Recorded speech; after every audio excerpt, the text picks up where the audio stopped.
अस्सलाम वालेकुम।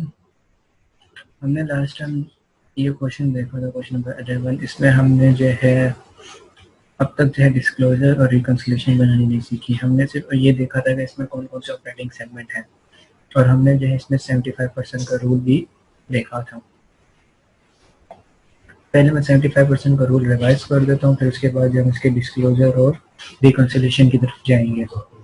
75% के रूल में हमने ये पढ़ा था कि 75% को हमने कहा था वाइल्ड कार्ड एंट्री। हमने ये क्यों कहा था? हमने कहा कि पहले हम चेक करते हैं सारे सेगमेंट्स में से ऑपरेटिंग सेगमेंट कौन सा है। फिर हमने कहा कि उनकी जो एक्सटर्नल सेल्स होती है सेगमेंट्स की, उनका टोटल लेते हैं, और उसके बाद जो है हम टोटल सेगमेंट्स के एक्सटर्नल सेल्स का टोटल लेते हैं। टोटल सेगमेंट्स का जब एक्सटर्नल सेल्स का टोटल लेने के बाद हम उसका 75% लेते हैं। जो भी अमाउंट आती है फिर हम देखते हैं क्या ऑपरेटिंग सेगमेंट्स, जो रिपोर्टिंग सेगमेंट्स हैं, उनका जो एक्सटर्नल सेल्स का टोटल जो है वो 75% के इक्वल है या नहीं। अगर इक्वल या ग्रेटर हो तो हम कहते हैं ठीक है। अगर इक्वल या ग्रेटर नहीं है तो हम जो है किसी और ऑपरेटिंग सेगमेंट को रिपोर्टिंग सेगमेंट बना देते हैं। इस क्वेश्चन में जो है हमने ये देखा था कि हम पॉलिस्टर पैंट से फार्मा से किसको जो है रिपोर्टिंग सेगमेंट बनाए, क्योंकि इन तीनों ने कोई भी क्राइटेरिया, क्वांटिटी थ्रेशोल्ड का क्राइटेरिया मैच नहीं किया था। तो हमने ये रूल पढ़ा था कि हम इन तीनों में से किसी भी को ऑपरेटिंग सेगमेंट बना सकते हैं। कोई हार्ड एंड फास्ट रूल नहीं है कि हमने किसी स्पेसिफिक को ही बनाना है। किसी को भी बनाए जो 75% के क्राइटेरिया को मैच करवा दे। तो हमने लास्ट टाइम जो है फार्मा को बनाया था। हमने कहा कि कोई हार्ड एंड फास्ट रूल नहीं, मगर हम फार्मा को कर रहे हैं। तो अब जो है हम इसके डिस्क्लोजर और रिकंसिलिएशन की तरफ चलेंगे।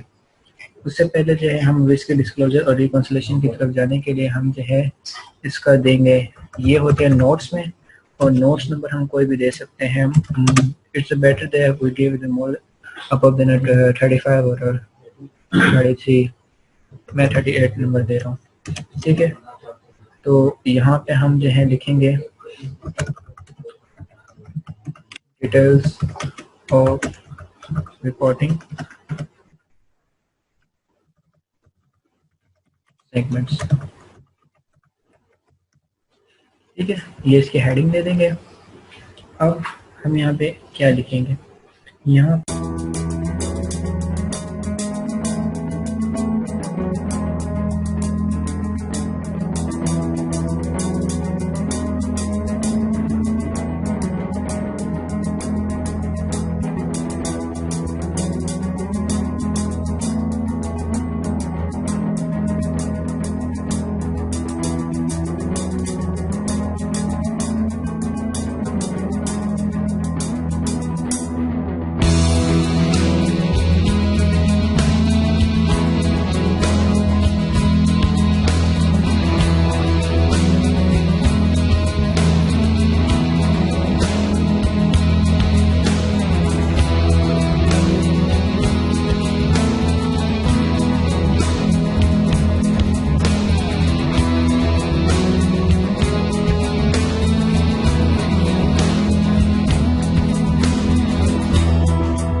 अभी हम अपने केमिकल्स की देखेंगे सेल्स। केमिकल्स की सेल्स कितनी थी, ठीक है। तो हम जो है क्वेश्चन की तरफ वापसी जाते हैं। हमारे केमिकल्स की सेल थी 1970 की, ठीक है। एक्सटर्नल सेल्स कितनी थी और इंटरनल सेल्स कितनी थी। एक्सटर्नल सेल्स इसमें हमें क्या, इसमें एक नीचे एक बात लिखी हुई है, जैसे जो है ये पैराग्राफ खत्म हो रहा है वहाँ पे लिखा हुआ है इंटर सेगमेंट जो है sales by chemicals to polyester and soda ash is, ये लाइन जो लिखी हुई है 28 million and 10 million respectively at a contribution margin of 30%। ये बता रहा है कि केमिकल इंटर सेगमेंट से इसकी इंटरनल सेल है जो 38 है, 28 प्लस 10 1790 में जो है 38 की इंटरनल सेल्स भी है, ठीक। तो हम जो है इसमें से इंटरनल सेल्स हमने निकाली थी, वो हमने क्वेश्चंस में देख ली थी। हमने इंटरनल सेल्स में थी, इसकी एक्सटर्नल सेल्स आई थी 1752, एक्सटर्नल सेल्स होगी 1752, इंटरनल सेल्स की कितनी है 38। सोडा एश की एक्सटर्नल सेल्स 2160 और इंटरनल सेल्स कोई भी नहीं है।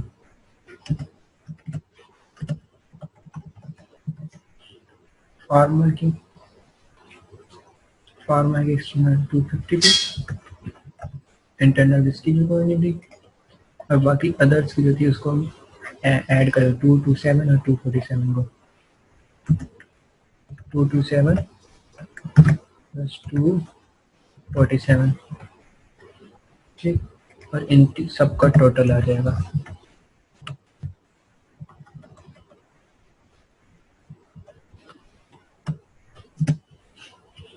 ये इन सबका टोटल आ गया।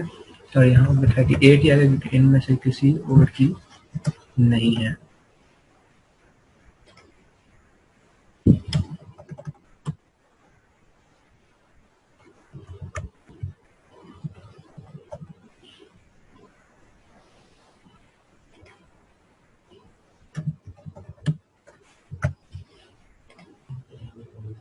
इसके बाद जो है इन सब का जो है हम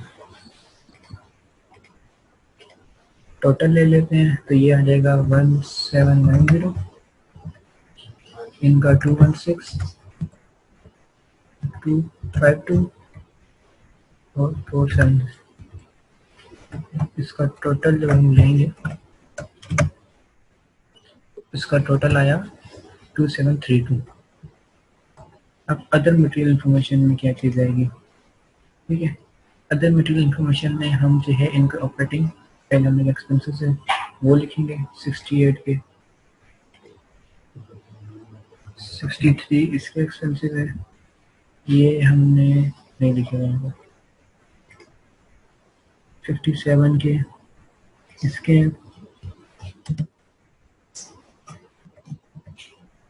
57 सोडा एश के,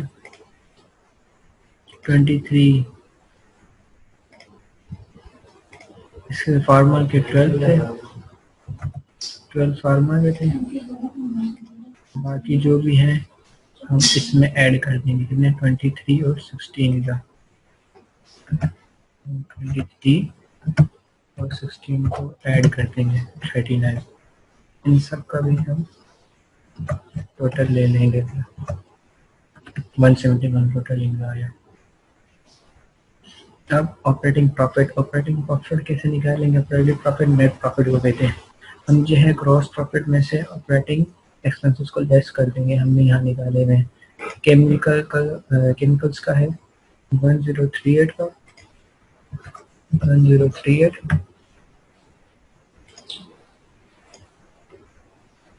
सोडा एश का कितना है 60,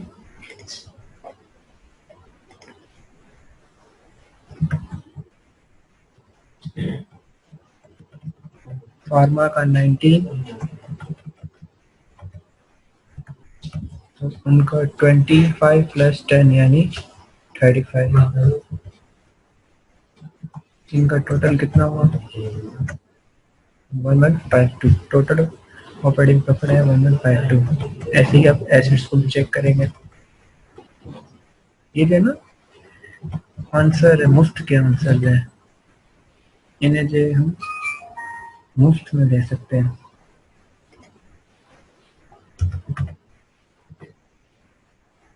ये सारा सब पेपर में लिखा होता है सवाल के अंदर, किस तरह से लेने हैं, किस तरह से नहीं लेने।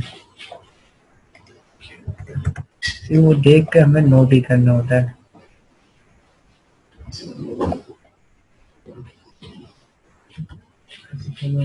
फाइव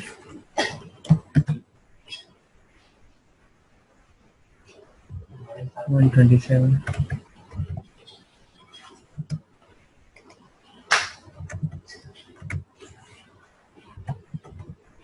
लास्ट में लाइबिलिटीज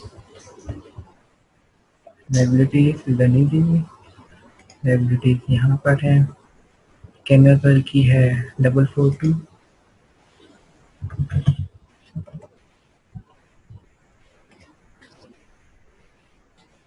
सोडा एच की 355, फार्मा की 98 है, यहाँ पे 94 प्लस 108 आई थिंक, या 108, इनका टोटल कितना आया 1097। ये जो है डिस्क्लोजर बन गया। हमारा आंसर ये था एक्चुअल, ठीक है। रिक्वायरमेंट ए ये थी हमारी। मैं एक दफा फिर से रिपीट कर देता हूँ। रिक्वायरमेंट ए, हमने डिस्क्लोजर में क्या क्या चीजें की। हमने जो है अपना डिस्क्लोजर बनाया। डिस्क्लोजर में हमने क्या क्या क्या बातें होती है। पहले तो हमने कहा कि डिस्क्लोजर नोट नंबर होता है। नोट नंबर जो है हम 34 से ऊपर भी देते हैं, ठीक है, क्योंकि ऑलवेज जो है ये 34 से अबव होता है। हमने कहा कि जितने भी हमारे ऑपरेटिंग सेगमेंट्स हैं, जो है उनको हम यहाँ लिखेंगे केमिकल, सोडा, फार्मा, और बाकी जो रिपोर्टिंग सेगमेंट नहीं है उनको हम अदर्स में लिखेंगे। उनका टोटल का एक कॉलम बनेगा, उसमें जो है हम एक्सटर्नल सेल्स और इंटरनल सेल्स को अलग अलग करके जो है अकाउंटेड करेंगे। एक्सटर्नल सेल्स सबकी लिखी, इंटरनल सेल्स सबकी लिखी, टोटल रेवेन्यू आ गया। फिर हमने कहा अदर मटेरियल इन्फॉर्मेशन में हमने क्या क्या चीजें आएगी, ऑपरेटिंग एक्सपेंसेस आ जाएंगे, ऑपरेटिंग प्रॉफिट्स आ जाएंगे, एसेट्स, लायबिलिटीज, इन सब के जो है ऑपरेटिंग जो है हमने एक्सपेंसेस, प्रॉफिट्स, एसेट्स और लायबिलिटीज अलग अलग करके लिख दी। उनका टोटल भी यहाँ पे आ गया। ये इन सब का टोटल है, ठीक है। तो ये हमारा जो है बन गया डिस्क्लोजर या नोट जिसे कहते हैं। अब इसकी रिकंसिलेशन क्या होती है वो हम करते हैं। अगर कोई सवाल वगैरह है तो पूछ सकते हैं।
जो इसकी रिक्वायरमेंट दूसरी थी, जैसे रिक्वायरमेंट बी, सवाल में जो रिक्वायरमेंट बी है उस बी में जो रिकंसिलेशन है, रिकंसिलेशन क्या होती है, डिस्क्लोजर का ही सब जो है डिटेल्स होती है।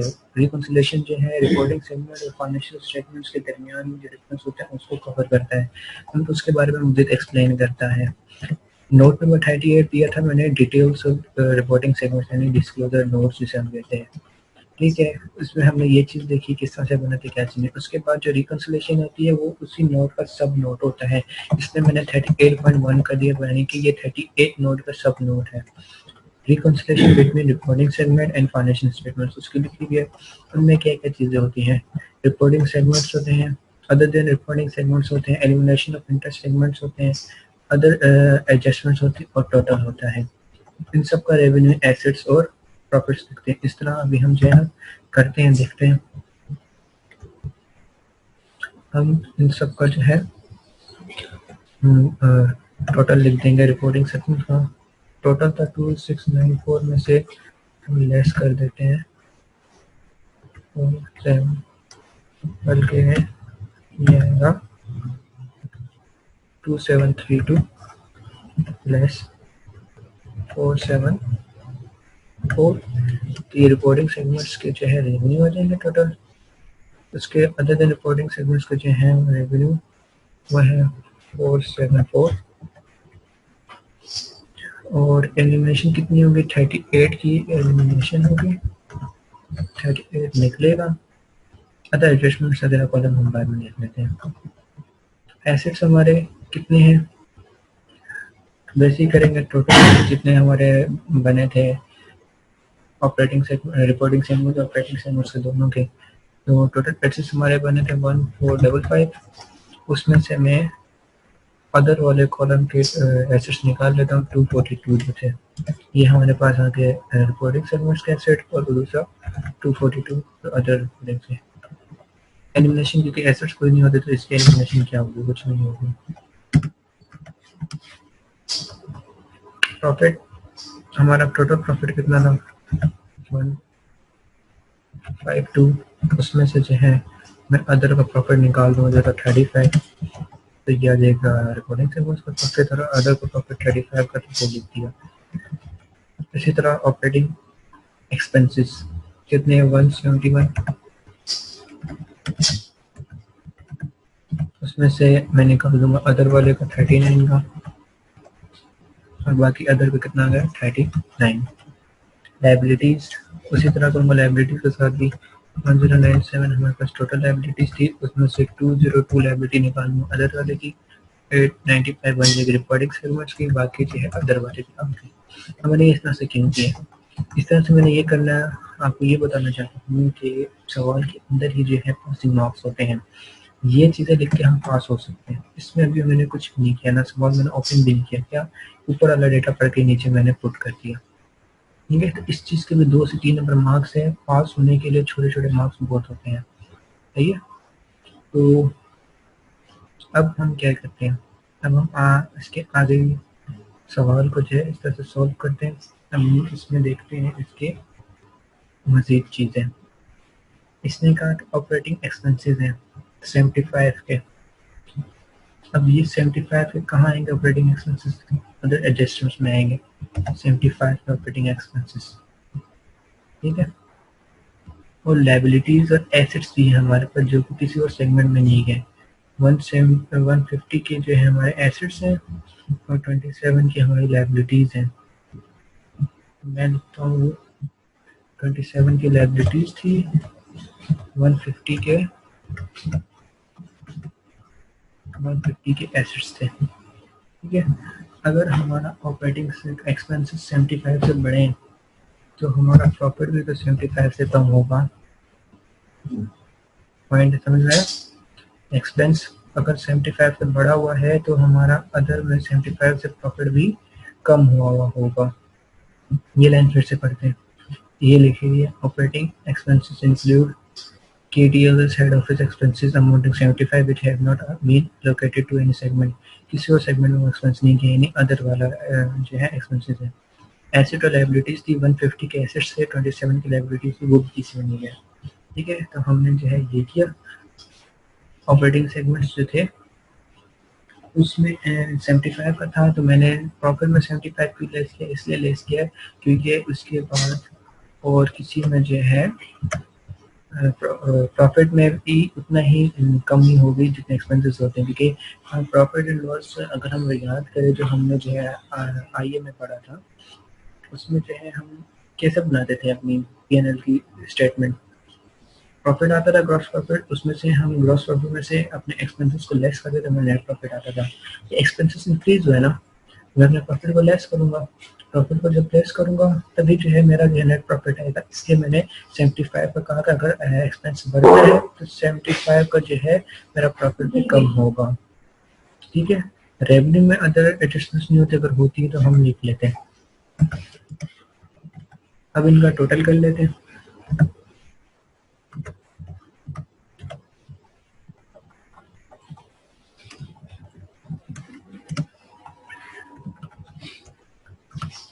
ये इनका टोटल आ गया, ये रिकंसिलिएशन है,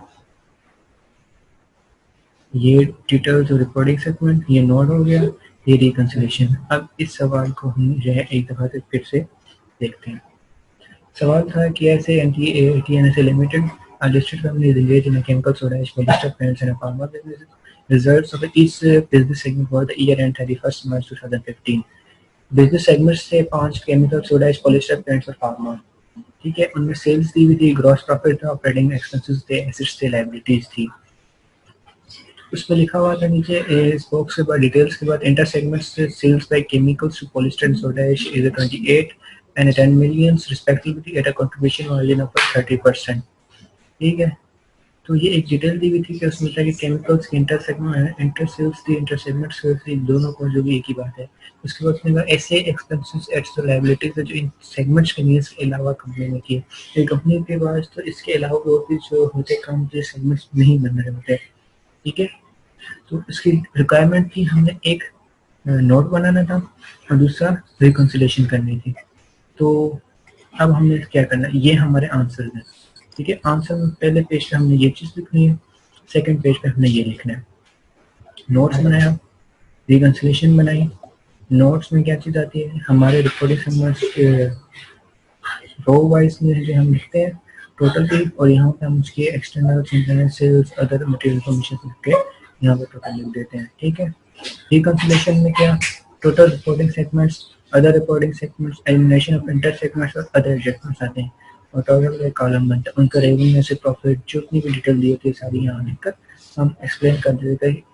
ये लेंगे। अब ये जो है ये चीजें ये हमारे जो पीएनएल में जा रही है, फाइनेंशियल स्टेटमेंट में आएगी, सॉरी फाइनेंशियल स्टेटमेंट में ये हमारी जो अमाउंट्स होंगे, हम ये अमाउंट्स को वहाँ से टेली करेंगे, इसलिए लिखा था reconciliation between reporting segments and financial statements. उसके बाद जो है हमने जो पहले काम किया था रिपोर्टिंग सेगमेंट वो वर्किंग में करेंगे। क्वांटिटेटिव सेक्शंस लिखकर ये लिखकर 75% का रूल अप्लाई करना, ये वर्किंग करना, ये सारे जो है हम वर्किंग में करेंगे।